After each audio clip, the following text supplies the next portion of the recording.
तुमचीच वाट बघत होते. यावंच लागलं ना. नमस्कार नमस्कार. तुम्ही मला ओळखताच. हो. मी धनंजय माने हो, हो. आणि हा माझा बायको पार्वती. पाया पडते हा. आयुष्यमान भव. शालीन आहे शालीन हो, आहे. हो. अगदी भक्कम बायको मिळाली हो तुम्हाला. हा ती तिकडची कोल्हापूरची आहे ना. हो व्यायाम का? शाळेत होती. अहो पण तुम्ही आम्हाला आहोत आहो काय म्हणताय. आम्ही तुम्हाला एकदम मुलासारखे. हो ना. तुम्हाला काही मुलं बाळ? हा परमेश्वराच्या मनात असेल तेव्हा. हा माझा भाऊ शंतनू. नमस्कार. माझा धाकटा भाऊ. आणि ही सुद्धा त्याचा बायको.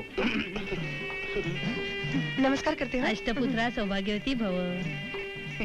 वा जोडा अगदी छान शोभतोय हो. तोंडात मारण्यासारखा. हं. सगळ्या जोडप्यांच्या महिन्यापूर्वी त्यांचं लग्न झालं. हो का? ही सुद्धा बँकेत नोकरी करते. अहं. आणि हा शंतनू आहे ना हा डॉक्टरकीचा अभ्यास करतो. तुझी बायको पण नोकरी करते? घ्या आता सगळ्यांनीच नोकरी करायचं ठरल्यानंतर मग घराकडे कोण बघणार नाही का असं आहे हो, ना. तेही खरंच आहे म्हणा. याच खोल्या ना आमची. हो सामान नेऊन ठेवू. हो जा ना.